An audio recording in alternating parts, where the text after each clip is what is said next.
Hello, this is attorney Shellen Washington, owner and founder of the Washington Law Firm located at 455 Utica Avenue in Brooklyn, New York. We're specialized in medical malpractice, personal injuries, matrimonial law, and landlord and tenant. If you're in need of legal representation, please give us a call today. The number to call is 718-877-3100. Consultation is free at no cost to you. So call us today to see if we can be of any assistance to your legal needs. Again, the phone number to call us is 718-877-3100.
All right, good evening. It's 5 minutes after 8 o'clock. We're ready to rock and roll this evening. I know it's Saturday.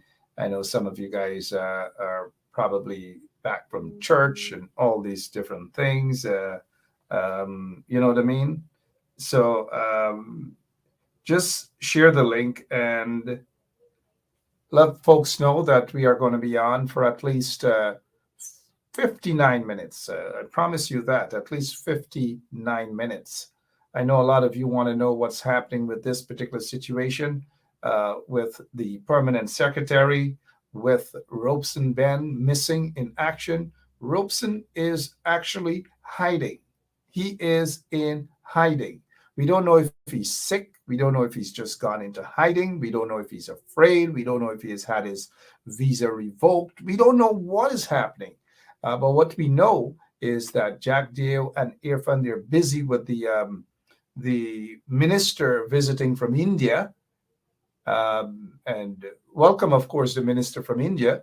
And we see all sort of deals are being tied up. All sort of deals are being tied up. Ramnaresh Sarwan is head of some commerce and all these different things. Sorry that I had to look at you guys like that. Next, we're going to hear about 1,000 Indian nationals. 5,000 Indian nationals will be heading to Guyana. Sorry that I look at you like that again. Understand what is going on. Understand what is happening. Please do understand what's happening. Good evening to all of you guys. Every single one of you. Good evening. Share the link. Let people know that we're on. It's Saturday. We're not sleeping. We're not sleeping. We're just not going to sleep at all. Somebody's saying if the dirt is good, she will sing like a canary.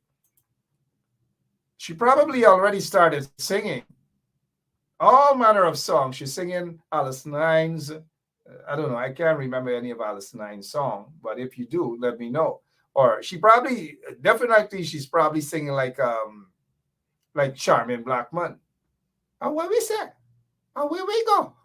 Good evening, Charmin. Charmin and Bunny Isles. Good evening. It's Saturday. We have some things to talk about. We have attorney Shalon Washington is with us.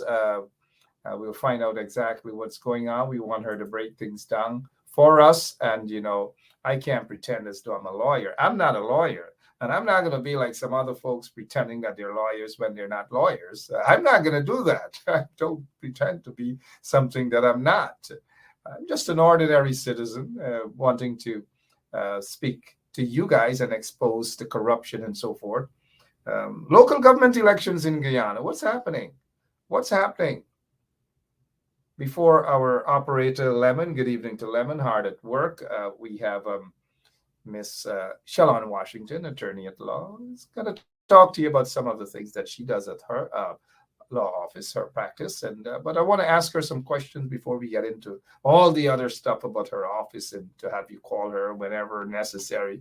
Once you need a lawyer, to call her. But we want to talk about.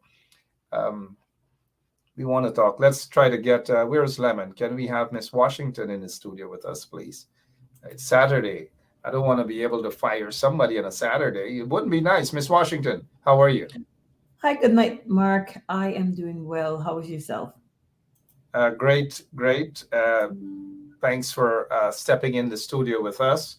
Let's get straight down into business. But before we do, I want to take you to Guyana, a free trip to Guyana, and put on your long boots and get your umbrella and take a look at Georgetown. Take a look at Dubai, little Dubai, all the billions of dollars, and just imagine that these guys can't even run a cake shop. Jagdeo can't even manage a cake shop, a full pen, much less an entire country. These guys have no shame. Take a look, guys, as to what's happening in Georgetown. Just a little raindrop, a few raindrops, and check Georgetown out.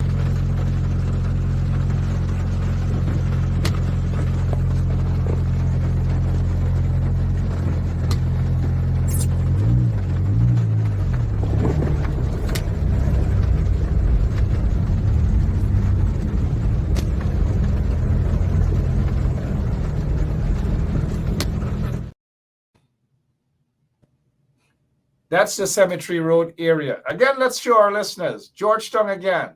Beautiful Georgetown. These people, Jagdeo and Irfan Ali and the gang, the PPP gang that's going around rounding up people and forcing them to wear T-shirts, red T-shirts, giving some of them 40,000. Of course, one and two of them going over freely because they just walking straight onto the plantation, surrender themselves, complain about all manner of things, and so they sell themselves a couple pieces of silver. It's okay. If they want to go over to the oppressors, let them go. But this is what's happening in Georgetown.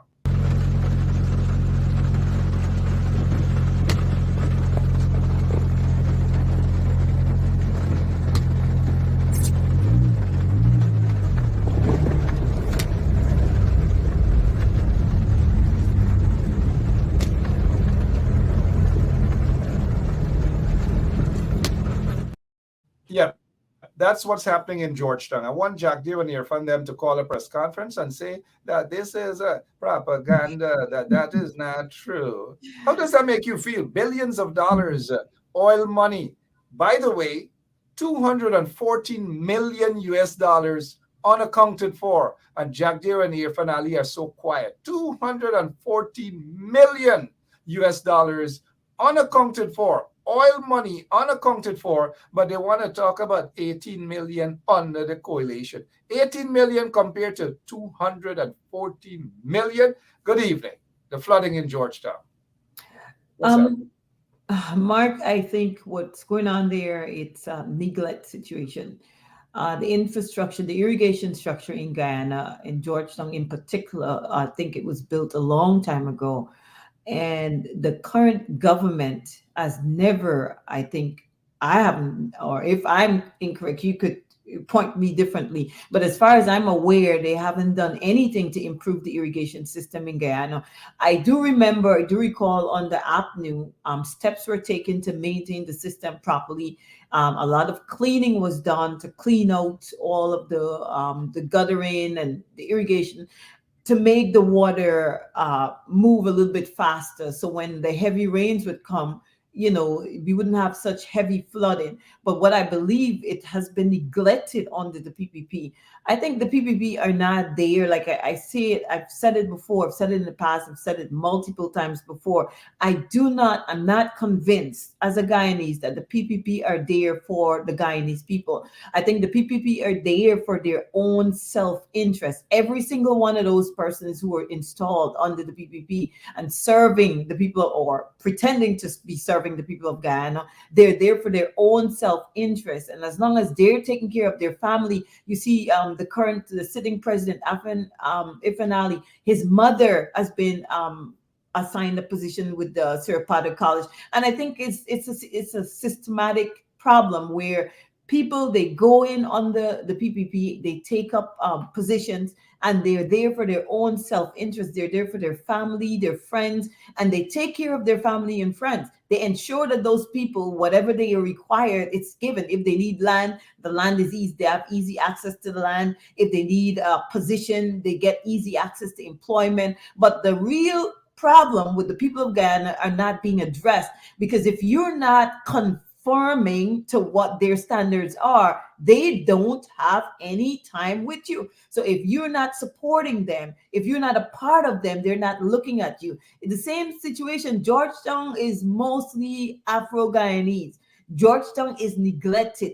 I don't know how much, even though the president, the state house is in Georgetown, parliament is in Georgetown. I'm not sure how much resources they point towards ensuring that the infrastructure is properly maintained in Georgetown. We're not even certain about that. About what we're certain about is what you're saying is the truth, the whole truth, and nothing but the truth. These folks cannot manage the country. They cannot govern the country. Everything is in a wreck. Let's head back to this short video of what's happening in Georgetown under the PPP regime, which is why they cannot, and I repeat, they cannot be allowed to take control of Georgetown, Linden, or New Amsterdam, or wherever. Look, one of the things that the coalition, they got some candidates there, but look, forget about the candidates that you see. Go out there, guys, and vote. We'll deal with issues of such later on, but you've got to go out and vote in your numbers. This is actually, again, before we move on to other stuff, I want them to see what's happening in Georgetown. Compliments of the PPP, the corrupt, racist installed PPP regime.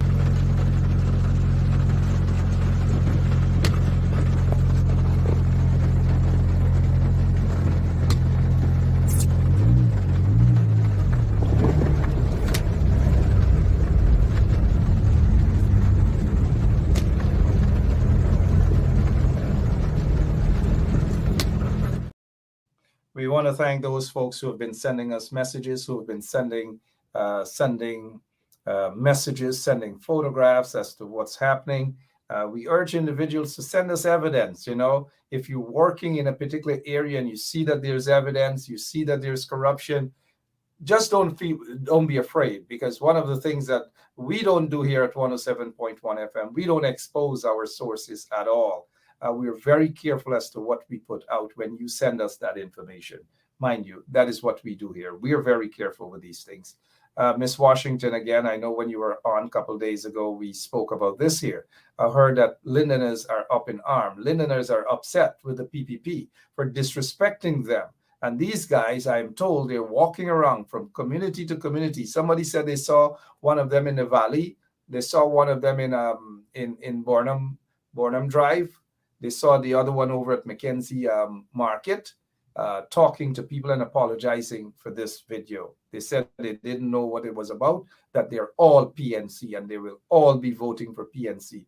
And they want me to take this time out to apologize on their behalf. These three guys. Yeah, this is the elite team.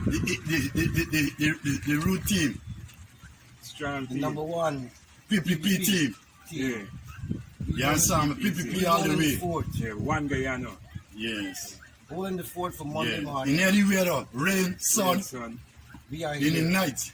We there right here. We ain't going nowhere. We holding it for PPP. Yeah. PPP all the way. Yeah, we definitely strong. Crazy, tough. Yes. Yeah, PPP all the way. Yes. Big us up. Yeah. Yeah, sorry about that.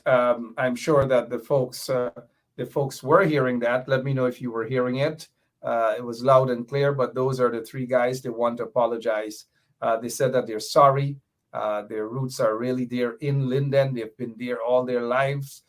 They have been through thick and thin, and that the crumbs that they received for making this video is that they want to apologize. They want to apologize. And yes, I take this time out to say that they have apologized, and they want to let you guys know that they will be voting for the PNC or the APNU or whatever, or they wouldn't be voting in favor of the PPP. Kudos, guys. And all the other guys with the red T-shirts, the people have been sending photographs of their red T-shirts in the gutter.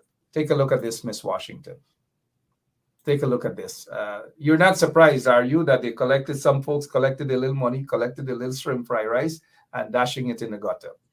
I'm not surprised at all, Mark. I've said it before. Linden has been neglected under the PPP. So if they are going to offer something, I'm guessing the people who are in the struggle, they're going to accept it, but they're not necessarily going to vote for the PPP.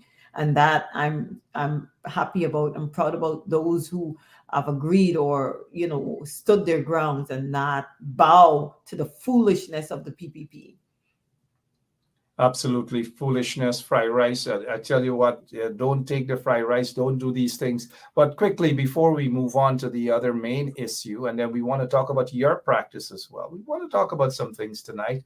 We'll be on for about another half hour, 30, 40 minutes or so. Jagdeo has actually come out, and this is what he said, that persons who are experiencing discrimination, so to speak, or people from the APNU, AFC, or PNC that's attacking individuals who have gone out to lend their support to the PPP, that Jagdeo, wants people to call them to complain about harassment of Afro-Guyanese. He wants them to know that he will make direct contact with the police and lose the police and opposition folks. This is the same Jagdeo when he was in office. Hundreds of mainly young black men were murdered, and Jagdeo didn't do anything to protect them. Jagdeo didn't call the... Go ahead, Ms. Washington. But Mark, I'm not at all surprised at the bullying tactics that he constantly or consistently uses. Not so long ago, you played that video repeatedly to your viewers where Barrett Jagdeo was on that video telling his supporters that when the APNU comes into their community, that they must chase them out, they must run them out, and they shouldn't entertain them. So why is it an issue if PNC stronghold areas don't want him and his supporters to infiltrate their communities? It's whatever he's standing, he has to stand by his words. So you can't say what you're saying for your people, but you apply different standards to PNC supporters. That's being a hypocrite. That's hypocritical. And you're showing clearly that you have discriminatory policies towards the people Afro-Guyanese in Guyana. Because we have multiple clips, Mark, I've shown them here, with Jagdeo telling his supporters to chase APNU out when they come into their communities and tell them that they're illegal. It's the same way the PPP is illegal, and if they go into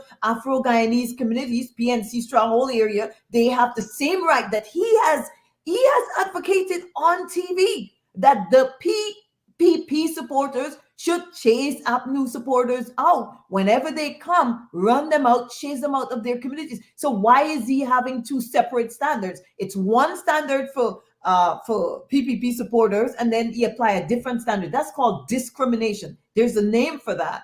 It's discriminatory practices against people of certain racial ethnicity and people who don't support the PPP. That's what that's called.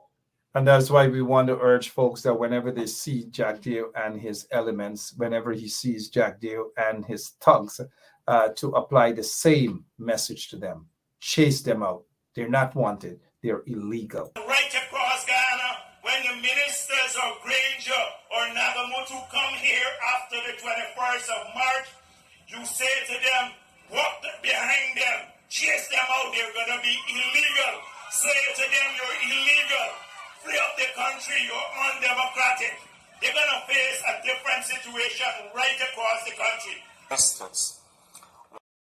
Exactly, chase them out, guys. Let's remain focused. So, yes, chase them out. Walk behind them. Chase them out. They are illegal. The PPPC regime is illegal. Jagdeo is illegal. Irfan Ali is illegal. That is why they're going about buying votes. A recent report came about that Guyana, the only English-speaking country in that part of the world, is second in terms of buying votes. Buying votes. They didn't say explicitly that's the PPP, but the PPP is in office right now, and they're buying votes. They're going around in Sophia, and they're with minibuses, and they're offering people money to get their ID cards. They've been caught with a lot of forged signatures in order to get on the candidates list. Forged signatures. Jagdeo came out and in one instance, because they were caught with their pants down, and he apologized. I don't know. I want to get on to some other issues, though, Miss Washington. And one of the main issues I want to talk about this evening, and I'm sure you heard about this already, Permanent Secretary May Toussaint Junior Thomas. On her way to China, she was pulled in for fitness by when she arrived at the airport in transit to China.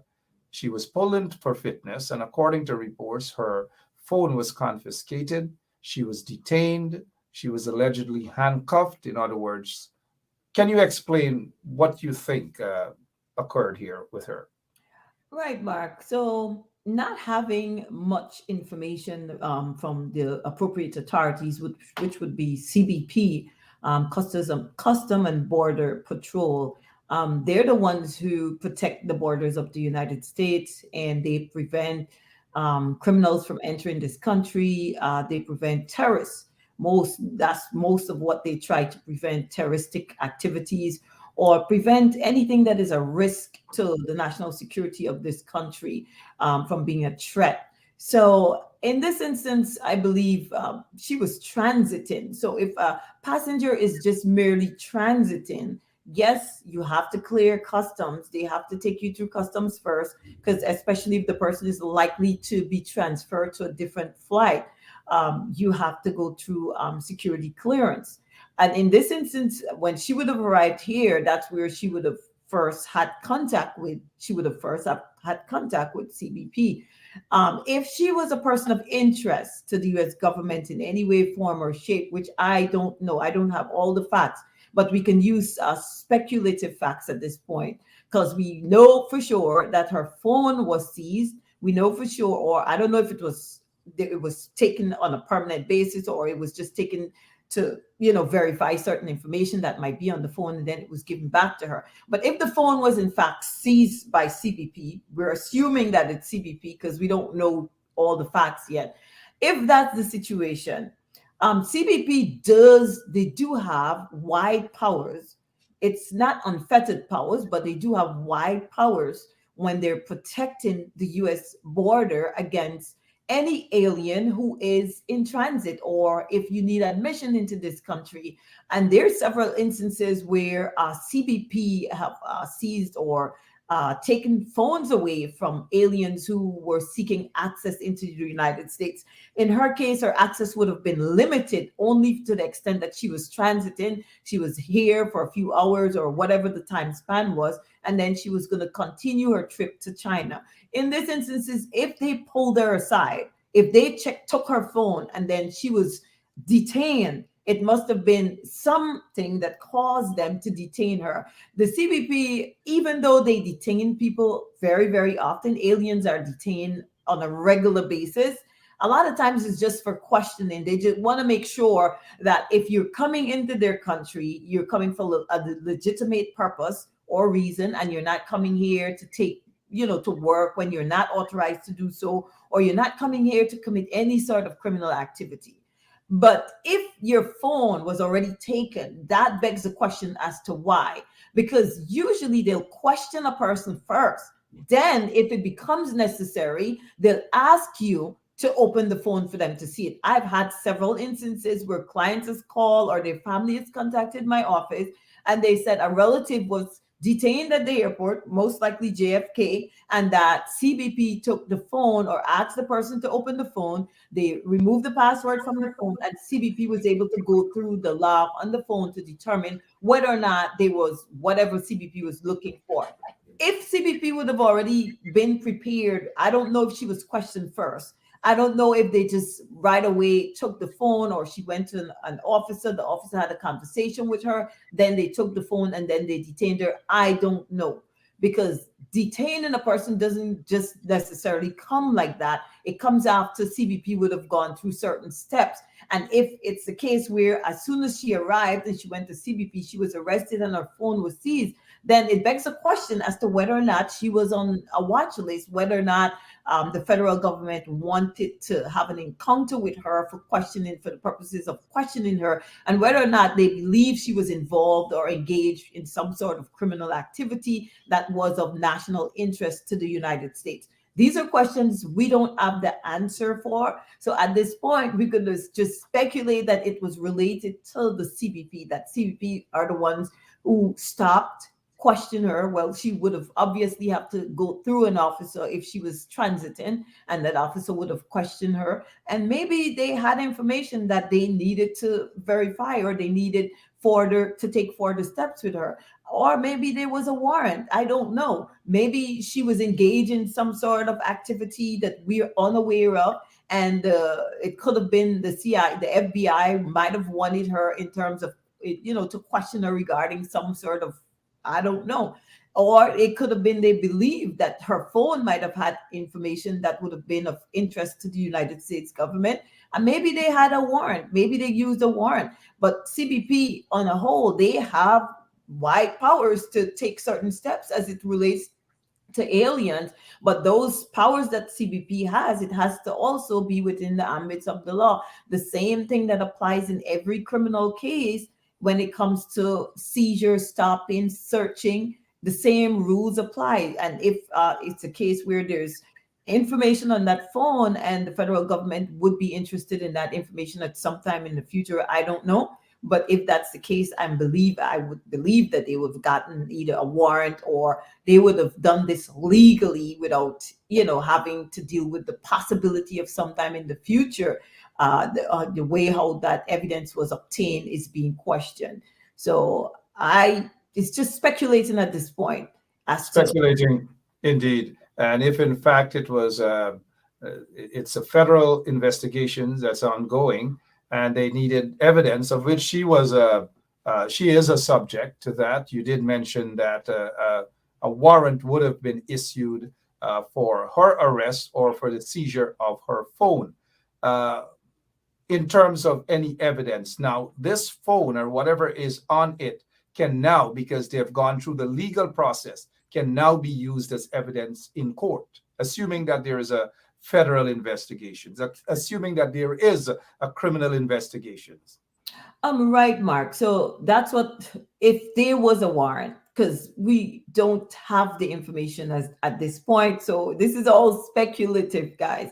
So if in fact a warrant was issued for the property or the person of May Toussaint Jr. Thomas, then any information that the federal government would have obtained from her phone, that evidence would have been legally obtained and could later on be used in a competent court of law to establish any form of criminal activity. But like we said, we do not know whether or not there was a warrant, so we cannot say for sure. But either way, if it's intended that any information obtained from that phone should be used in a criminal prosecution, then that evidence would have been obtained, or should have been obtained legally. And I think whoever, whether it be CBP or the FBI, they would know the proper process for obtaining that evidence legally. The proper process indeed. Shallon Washington, attorney at law here. We're talking about the Home Affairs, the permanent secretary having, based on what we've heard, her phone seized. We are told that she's subject to, at least based on my sources, that she's subject to federal probe. Possibility of that. She is on a watch list, and we will see where that goes. Now that she was allowed to proceed to where she was going, in this case, China, we are told that she is not going to use the U.S. as an in-transit route back to Guyana. Instead, we are told that she's hopping through the UK. Is that sufficient reason to suspect that her visa may have been revoked now? It's possible because it's possible, but again, we don't know what happened with the phone, and it could have also been a situation if the phone was kept by the U.S. government. It could have been a situation where she might have been concerned that if they, searched the phone, if anything was found there that could have implicated her in any way, that could have been a problem, and therefore she took a different route to return to Guyana. Or it's quite possible that they revoked the visa at that point and told her, and cancel it right away from it. They stamped it, the words revoked, right across the visa. So therefore, she cannot enter the U.S. anymore at any time in the future. That's a possibility. At that point in time, though, she wouldn't be sent back to Guyana. However, she would be allowed to, since she's in transit, go to her destination, but was told, as you have said, the possibility, mind you, we're just not saying that has happened. The possibility is that her passport may have been stamped, revoked, her visa revoked, because CBP those officers do have that power to revoke or not to admit someone in the United States. Correct? Right, Mark. They have that authority. As a matter of fact, they're the ones who have that ability to vet any alien, even a United States citizen returning back from any visit abroad. CBP has the right to stop, question, and you as a citizen or an alien visiting this country or seeking entry into this country must respond to CBP, because they are the ones who ensure the safety of the United States border, and they have unfettered, well, not unfettered, but broad powers to question, stop, seize, search any person seeking entry into this country. And therefore, they could have revoked her visa. They do have the powers to revoke visa. They do have powers to turn somebody away from their borders, any alien. They do have that type of power. So they could have, They certainly do have. Yep, they certainly do have that power. CBP, Mr. Gaylord, CBP. Probably someone has tight tongue, right? But CBP, sir. Yes. And so a lot of folks don't understand that even CBP, if someone is granted a visa, let's say a visitor's visa in Guyana or whatever, they're not yet fully accepted into the United States. That visa becomes absolutely or 100% valid when it is stamped once they arrive in the U.S. Because they can have a visa issued by the U.S. Embassy, but when they arrive, the CBP has that power to decide whether to allow that individual in the country or not. I think the US CBP website clearly states that the visa doesn't give you an automatic right of entry into the United States. It gives you the ability to travel from your country to come to the port of entry. But if when you get to the port of entry, there are any issues there, they have a right to refuse your entry, which I've seen in my career. I've had instances where I had clients turn up to JFK and they were stopped and questioned by a CBP officer, and they were sent for further screening, which is at that point you're detained, because if when you get to that officer and you ask certain questions and they feel that they need to question you further, they're going to send you to a room, and that's a further screening that you're going to go through. At that point you're considered detained until they say you're free and clear to go and clear customs and go through and get your baggage and proceed into their country. And they have that right. If you're subject to refusal for any reason, they can put you back on a flight without even allowing your family to see you and send you right back to your country. Or in this case, if you're proceeding somewhere else, they can put you in holding until your flight is ready and then send you to your flight to get you out of the United States. If the information is accurate, are you at all surprised that if the information is accurate, that she was actually under arrest and was handcuffed? Can you explain that? If it's accurate, mind you. The thing is, Mark, the arresting a person, I'm not sure what's going on Yeah, here.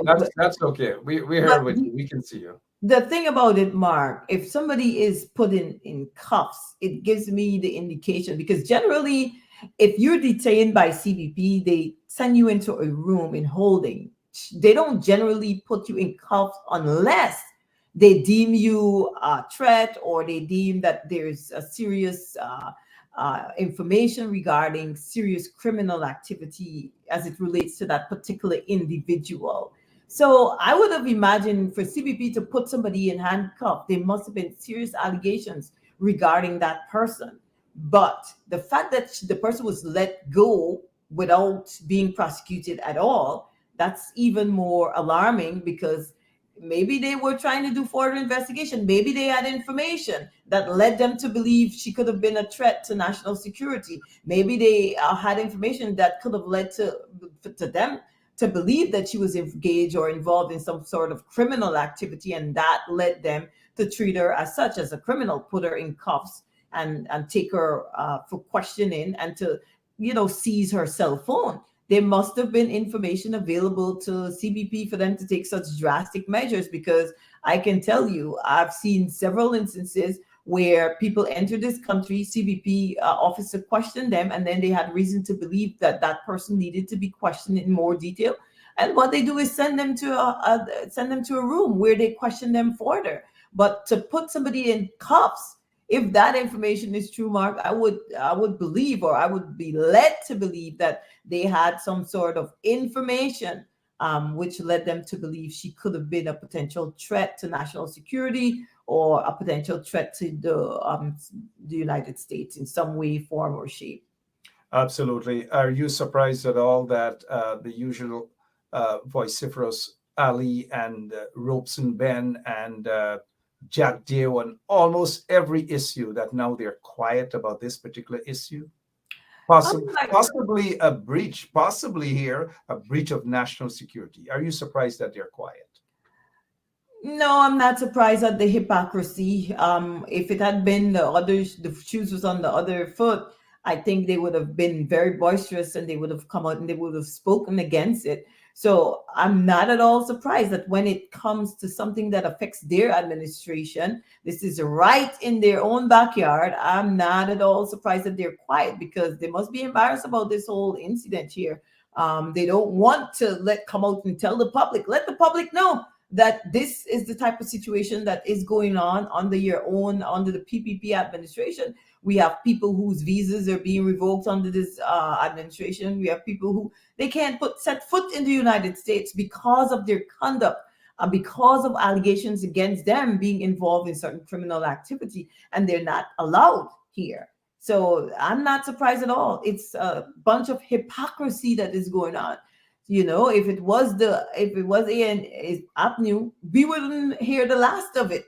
If it was the other party, we wouldn't hear the last of it. We would have been hearing about. But this is the type of thing that needs to make the front page of the newspaper. It needs to be on the TV day and night, so that people in Guyana could be made aware of what's going on under their nose. If they trust the PPP and trust their judgment, take a look at the situation that they have going on. Take a look at the people that they have serving you or put into office, that U.S. government is taking and seizing the phone and putting handcuffs on somebody. This is the type of person, this is the type of people serving under the PPP government. Guyanese, you've got to be careful. Got to be careful indeed. And there is a report, as you see her there, with her person who's said to be her child father. Next to her child father is the controversial businessman, Azruddin Mohammed, praising her on her birthday. Here it is that they're all out hunting together, and then drinking together, or whatever. And then, lo and behold, the U.S. decided that, hey, Home Affairs Permanent Secretary phone confiscated by U.S. authorities. We don't know why. Lots of us can speculate as to why. But when it comes to, and I do repeat, a lot of us can speculate as to why. But according to Commissioner Cole, she's saying here, this is a report coming from News Source.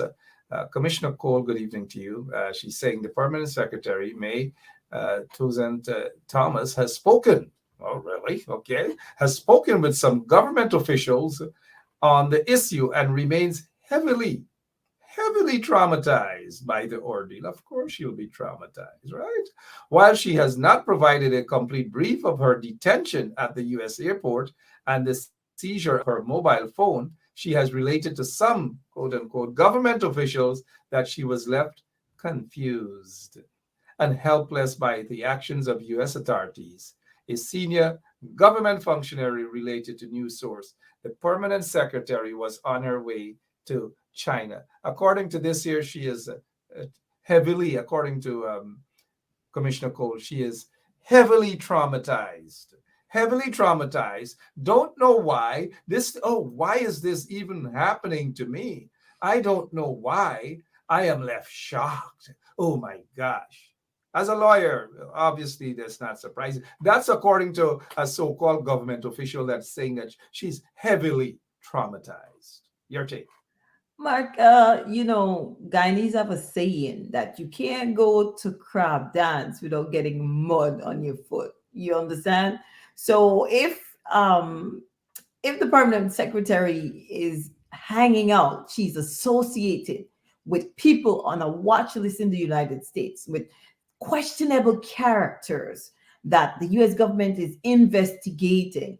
I'm not quite sure what does she expect and why would she be traumatized, because you're associating yourself in public. You have pictures.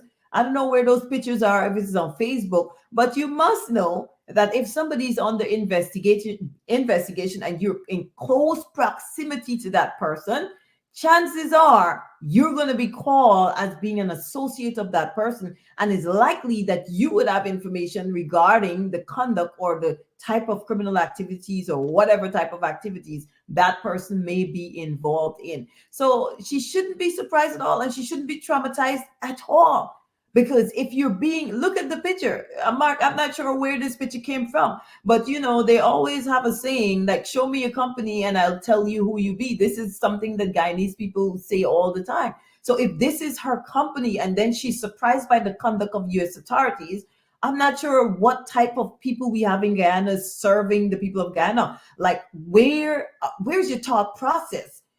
Could you help the Guyanese people understand your thought process with being traumatized when you're associating yourself with this?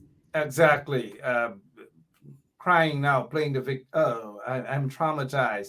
But this is the Azruddin Mohammed, that her ministry, of which she is the permanent secretary, was responsible for giving out almost $2 billion in contract to this guy and their so-called contracting firm to build the fire headquarters, fire service headquarters, and all manner of things. And then he goes on to praise her, wishing her a happy birthday. It warms my heart, and all manner of things. It warms my heart. She's a good person. Of course, they got close to $2 billion worth of contract. But you said it. If she chooses to associate with individuals who are on the watch list of the U.S., and they travel through the U.S. and they are pulled in for fitness, they shouldn't be surprised. They shouldn't be traumatized at all, Miss Washington. She shouldn't be. This is who she chooses to associate, and you want access to the United States. You associate with somebody you know that is being investigated. So that's what unfortunately, that's what you consent to once you try to enter the United States and you're being associated with certain people.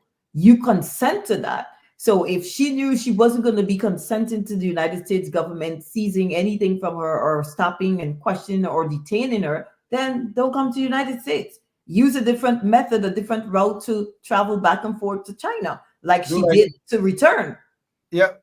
And it doesn't mean that she's still safe in the UK if she is under serious federal investigations. If that is, we can just assume if that is.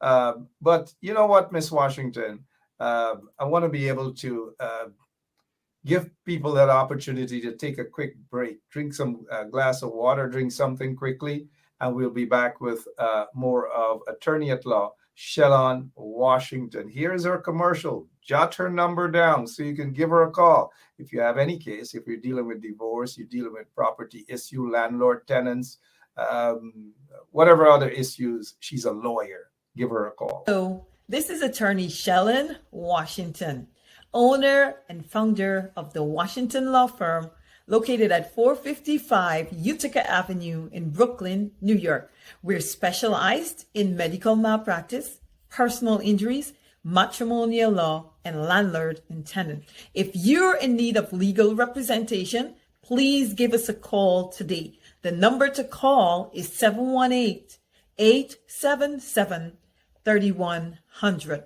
Consultation is free at no cost to you. So call us today to see if we can be of any assistance to your legal needs. Again, the phone number to call us is 718-877-3100.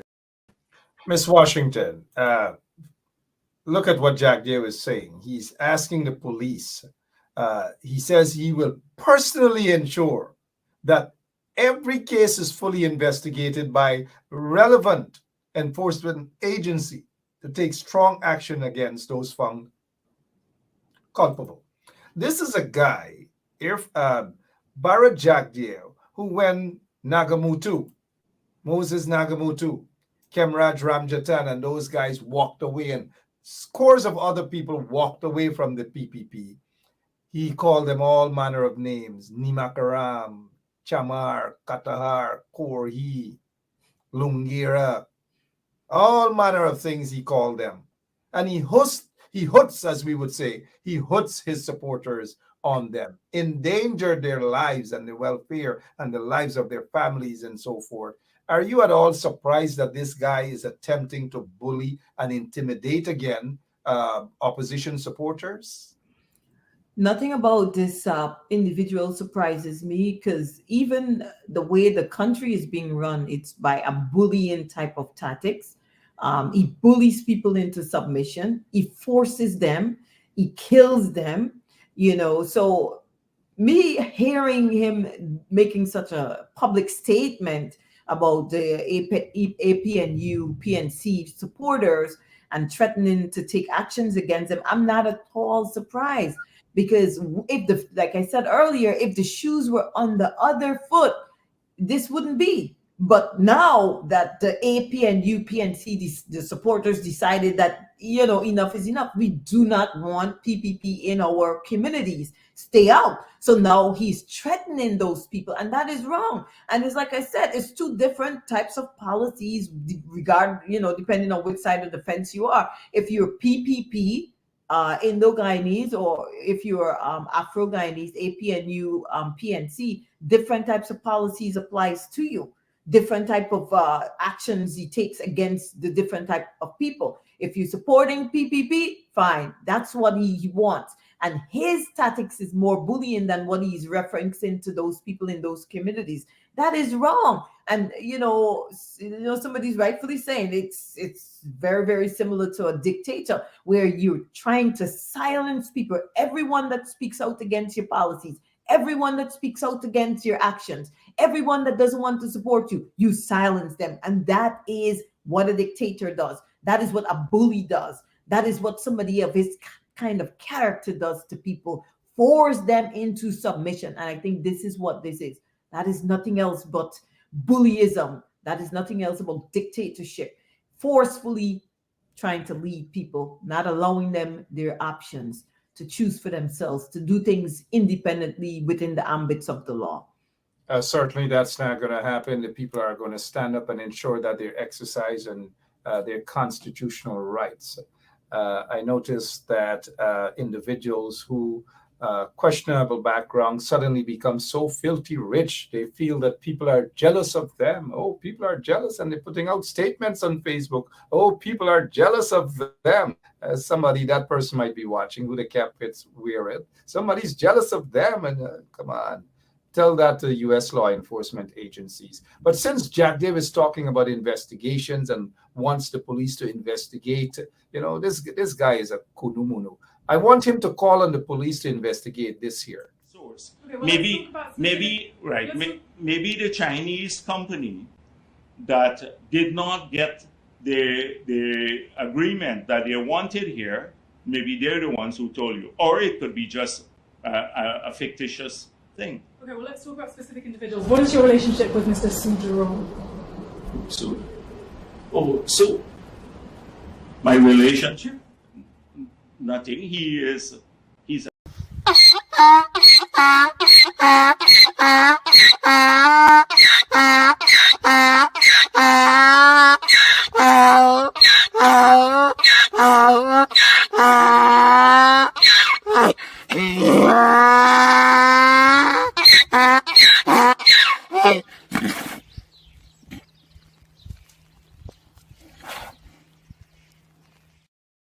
Are you surprised, Miss Washington, that he's so eager about having the police investigate opposition supporters, but he doesn't want the police to investigate allegations where he collected bribe to the amount of hundreds of millions of Guyana dollars? Isn't it hypocrisy here again? It's more than that. It's above the law.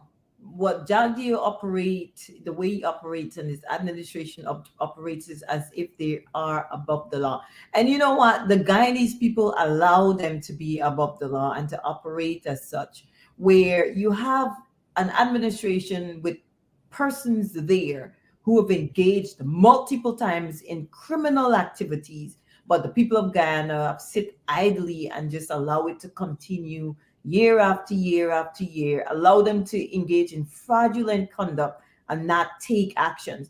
Again, I think we have to continuously remind the people of Guyana that, listen, this is your country. It's not Jagdeo country. It's not Ifan Ali country, but it's your country. And if you don't stand up for your own rights, who do you expect to stand up for you? You have Jagdeo. He doesn't want to be investigated. He has engaged in so many allegations. We've heard that he's engaged in certain criminal conduct or criminal activities. Never been prosecuted, never been investigated. Neither was he either as a sitting president or even outside of that as a member of parliament. Never been investigated. Why? Because he's above the law. And he's showed you guys multiple times that he's untouchable and he's above the law. And if you guys sit down and allow it, of course, it's going to continue as long as God permits it. Because at some point it's going to stop. But at this point, we could safely stand and say, we have seen, he was stunned when he was asked about his association with the Chinese. He was stunned by that question that the reporter asked him. He couldn't even respond. He was caught off guard. You could see that in that interview. And yet, never have been investigated by the police. The police doesn't even do their job.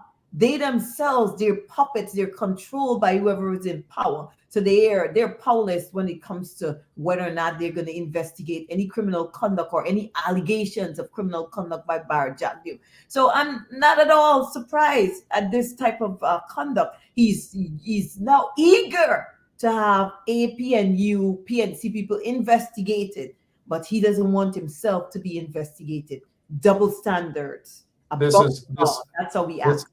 this is exactly how the police operate. The hierarchy of the police, they go after the lower level individuals. A man smoking a little reefer, whatever it is, weed, in Sophia, in Albaistung, in Monrepo, in Buxton, in Agricola, they go after them and arrest them. But you're not hearing Jagdeo calling on the police to arrest this guy, who is a suspect, mind you, suspect in the murder of Fagundes. As we heard the level of corruption during this investigations, we've heard it from Detective Sergeant Bascom, who has become a target of the PPP regime, a target of the DPP. But Jagdeo is not saying that let the police arrest this guy so that the matter can close, to investigate whether he had anything to do with the murder of Fagundes or not. But yet this guy is posing with the acting commissioner of police. He's posing with Irfan Ali. He's posing with who else? He's posing with Irfan Ali. Here he is with Irfan Ali. He's posing with Exxon executives, something of which the Americans need to be looking into as well. That you cannot have someone who is under investigations by U.S. law enforcement agencies, but yet Exxon is comfortable doing business with them in Guyana. I don't know, but Ms. Washington, as we're looking at the time, tell us a little bit about your law firm, so that people can call your office just to say hi to you as well, and let them know even when they say hi to you, they have to pay a consultation fee for saying hi. But what are some of the areas you do practice in, ma'am? Right, Mark, before I mention the area, let's not give anybody the false impression that I will actually be available to say hi.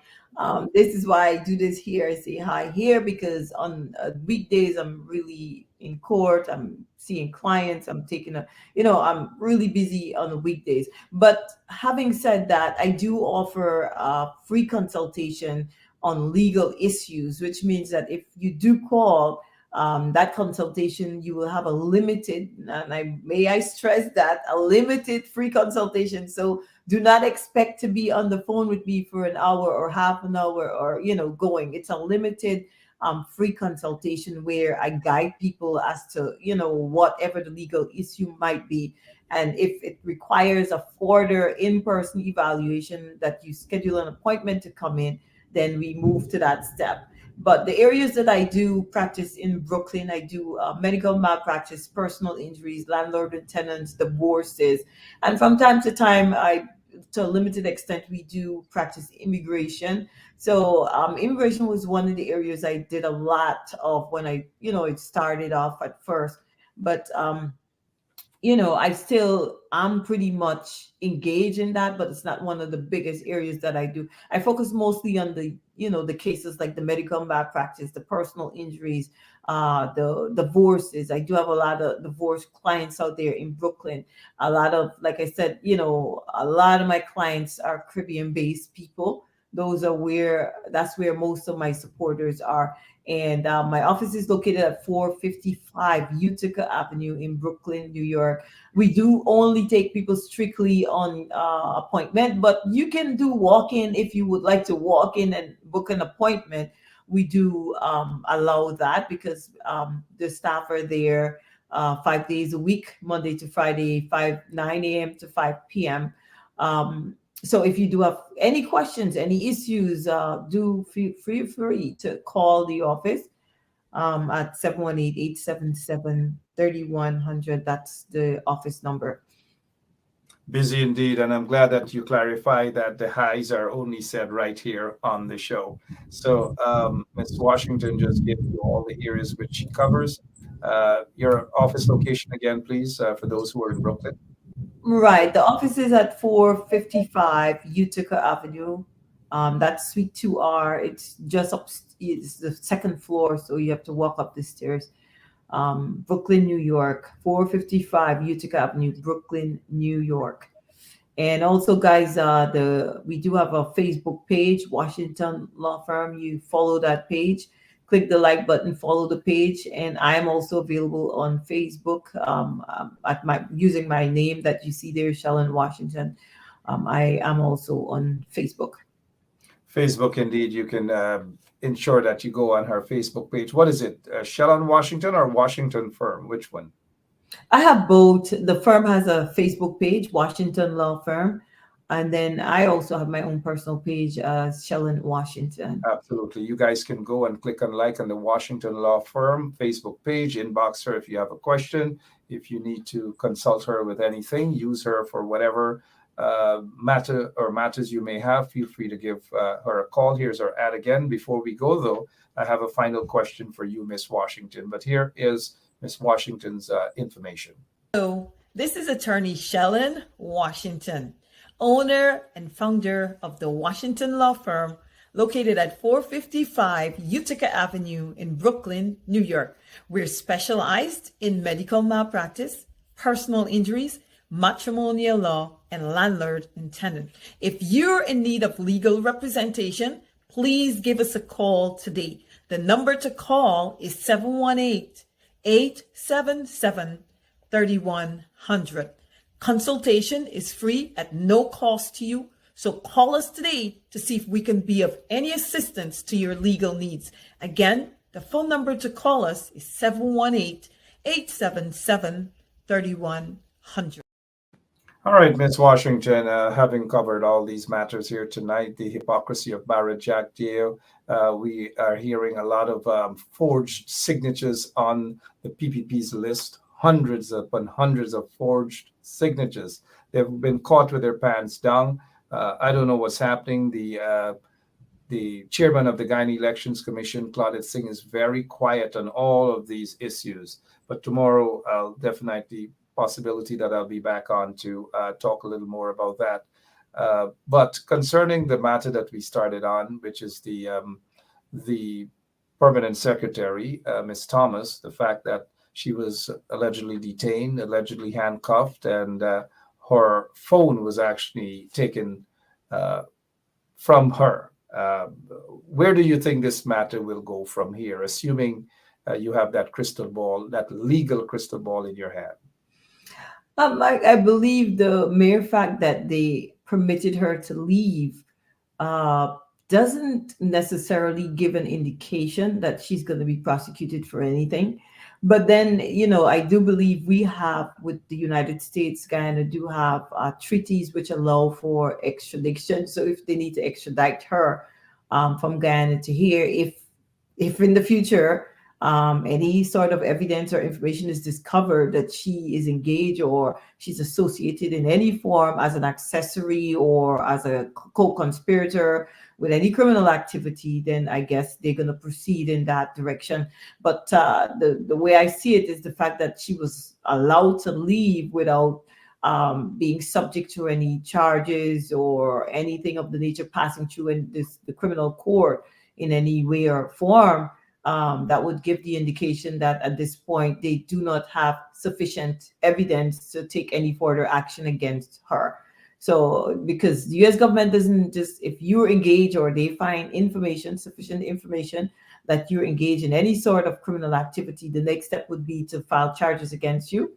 And the fact that she was permitted to leave is an indication that sufficient wasn't found at that time. That is not to say, Mark, that in the future that they cannot discover or uncover through, proper discovery and investigation, evidence that would suggest she was involved or is a co-conspirator or an accessory to any criminal act, which would require her to be sent back, extradited to the United States for trial of any sort of, case or any, charges might be laid in the future. We don't know that, but it doesn't exclude it. It's not excluded. The possibility still remains open if they should find sufficient evidence at some point in the future. At some point in the future, something is telling me that they may probably have sufficient information, hence the reason for having that discussion with her, and there's a possibility that she may have signed acknowledging that yes, she knows X, Y, or she knows Z, and yes, whatever. They may just peruse her phone and may just go through her emails and get some confirmation, get some text messages, get some WhatsApp messages. I don't know.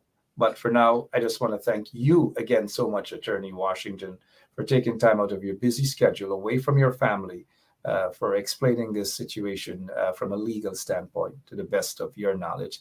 Again, we want to say that all that have been said here concerning this woman is what we have been reading about, and they're all allegations.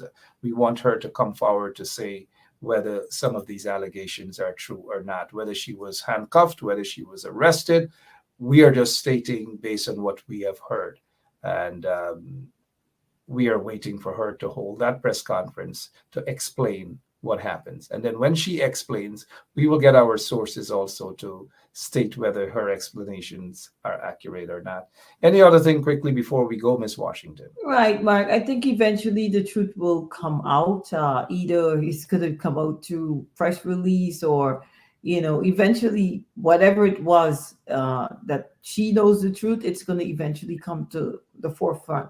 And having said that, Mark, is just one other issue I wanted to touch on really briefly, is to let people know, especially those who are not here in the United States and they come here frequently on visitor visas, or if you have a green card and you frequent between the United States and Guyana. Just so you know, Guyana is one of those countries, it's on a watch list, and because the CBP is aware of certain things that happens. So whenever certain people come from Guyana, they're aware, and sometimes they tend to question those people on a closer level. They want to make sure that you're not engaging in certain activities, you're not bringing anything to their country. And, that's one of the things I want to stress with Guyanese, because Guyanese constantly, you're seeing videos, you're seeing reports that, this person is arrested or that person is arrested. And just so you know, because of the wide powers that the CBP has, if you attempt to come here in the United States with anything that's illegal, CBP will stop you. You may think that you might get away, but you may not. So you will get stopped and most likely turned back and sent home without even setting foot on the soils in this country.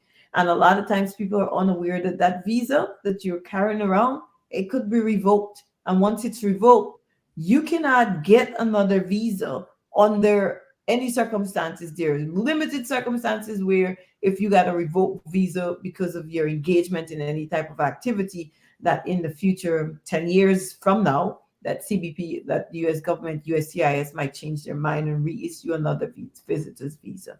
You don't have a right to have one reissued to you, especially if you engage in any type of activity that we know would tend to interfere with national security, or any criminal conduct that could affect this country in any way. Well said, Ms. Washington. Thank you so much for your legal explanation. We really do appreciate that. Again, like I've said earlier, have a great rest of the night, and God bless. Good night, Mark, and good night to all your listeners. God bless you too. Thank you. Yep. And before I head off of here, though, this was done about a year ago, and the question was basically in whose hands are some of these equipment? This is the access to smart city cameras around Georgetown, and anybody who has access to these cameras, the Ministry of Home Affairs are the ones who have control of these cell phones that can give folks access to the CCTV cameras. This cell phone should not be in the hands of certain individuals. We're told, mind you, that the cell phones with access to CCTV cameras around the city, some of those cell phones are in the hands of questionable persons. Maybe that's one area that Miss Thomas was actually questioned, and maybe there are other areas in which she was actually questioned as per her association with certain individuals who are wanted by the United States of America. Certain individuals who are wanted, and regardless of how they want to state themselves as the people hate them and people jealous of them, and no. People don't hate people and jealous of people who suddenly, all of a sudden, they get all the riches and these sort of things from selling bacon and pumpkin and out of a suitcase. Man, look, it is what it is, right? But I guess the feds already know what they're up to, what they're on to, and nobody can be easily fooled, mind you. None of our listeners can be easily fooled. Jagdeo, again, we see the fake signatures, forged signatures. It is a crime. The police should be investigating this, and I'm glad that the APNU, PNC, they're up on this. They're very aggressive on this, which is a good thing. But Jagdeo sat at his press conference the other day and said that pretended as though they're all angels in the PPP and they don't do wrong things. Lo and behold, he had no other choice but to apologize. He called a woman and said, "I am sorry." Meanwhile, there are hundreds of other fake forged signatures, right? But is he going to call the other 100+ folks and say he's sorry too? He's not sorry. He's only sorry or saying he's sorry because they were caught. He was caught with his skirt down, completely down. He was caught with his skirt down. And that is the only reason why he's saying sorry. But they have a lot of sorry to say. Home Affairs Permanent Secretary. Are we going to be hearing from Robeson Ben? He's very quiet these days. Will we be hearing from Robeson Ben? And is Robeson Ben on the federal investigations? We don't know, but it's a question. Is his visa revoked? We don't know. It's just a question. But what we do know is that Robeson Ben is very quiet. We want to hear from you, Robeson Ben. Come on out. Say something. We're calling you out. Say something. What we do know is that your permanent secretary is allegedly under investigations by U.S. federal agents. For what? Maybe she can tell you guys what the feds asked her when they pulled her in for fitness and what the reason was for them to confiscate her phone. Anyways, sorry about that. I'm looking at Ben's face. Ben's got to say something, you know. Air Finale, they're busy with the Foreign Affairs Minister or Foreign Minister of India, where they're giving away Guyana, every single thing. You don't see them giving away Guyana to any other set of people. We already know this, right? But anyways, there's so much more that I want to say, but senior police officers of the Guyana Police Force are on a watch list. Some other quote-unquote government officials are on a watch list. And why? Here's a question. Why is Bharat Jagdeo upset with U.S. Ambassador Sarah Ann Lynch? According to information, mind you. Why is Jagdeo so upset? We'll touch on that and other stuff maybe tomorrow or maybe Monday. Who knows? We don't sleep here, you know. We just don't sleep. God bless you. We've got to go. We'll be back hopefully tomorrow. You never know. But for now, have a great rest of the Saturday evening. God bless you. So long.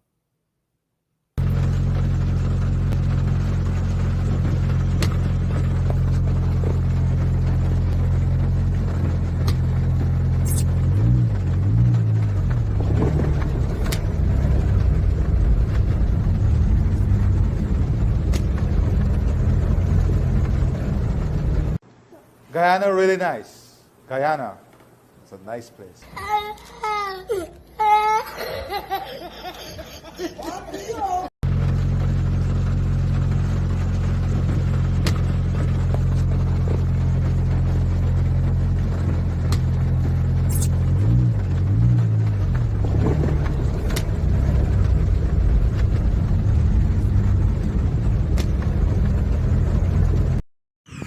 Yeah, this is the elite team. The root team. Strong The team. number one PPP team. Yeah. You understand me? PPP all the way. Fort. Yeah, one Guyana. Yes. Holding the fort for Monday Yeah. morning. In any weather, rain, sun, Son. We are in here. the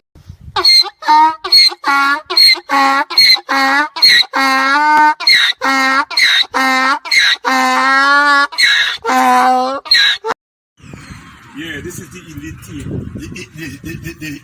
the root team, Strong team. Number one. PPP team. Yeah, You understand me? PPP all the Holding the way. fort. yeah, one Guyana. Yes. Holding the fort.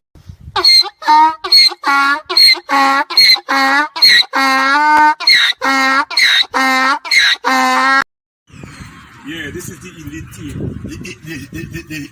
The root team, Strong team. Number one. PPP team. Yeah, You understand me? PPP all the Holding the way. fort. yeah, one Guyana. Yes. Holding the fort for Monday Yeah. morning.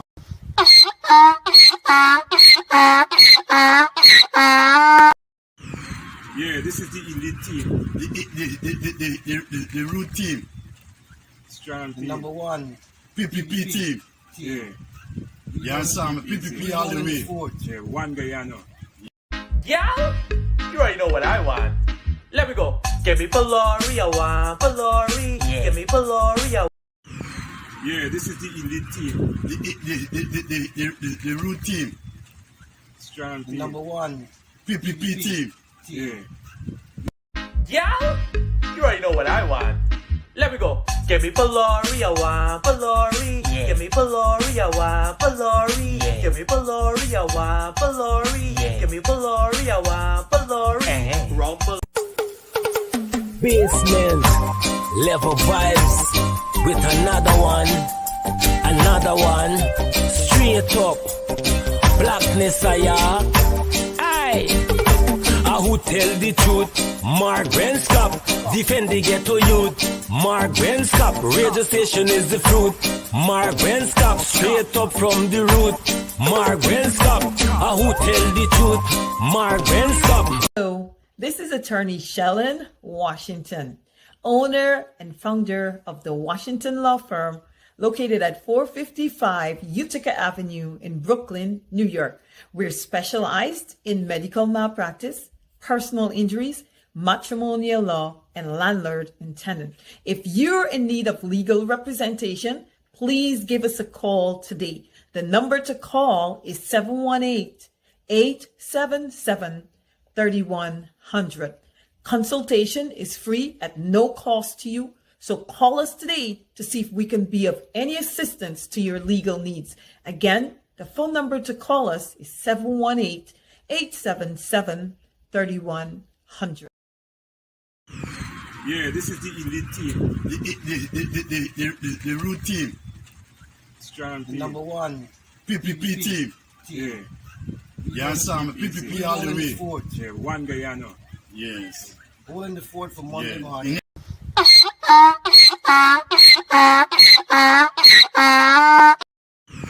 Yeah, this is the elite team. The root team, Strong team. Number one. PPP team.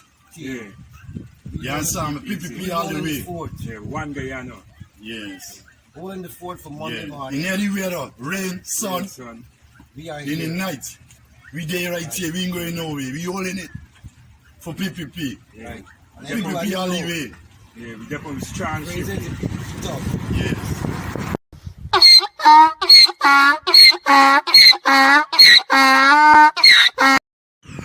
Yeah, this is the elite team. The root team, Strong team. Number one. PPP team. Yeah, You understand me? PPP all the Holding the way. fort. yeah, one Guyana. Yes. Holding the fort for Monday Yeah. morning. In any weather, rain, sun, Son. We are in the here. night, we there right here. We ain't going nowhere. We holding it for PPP. Right. And everybody PPP all the know. way.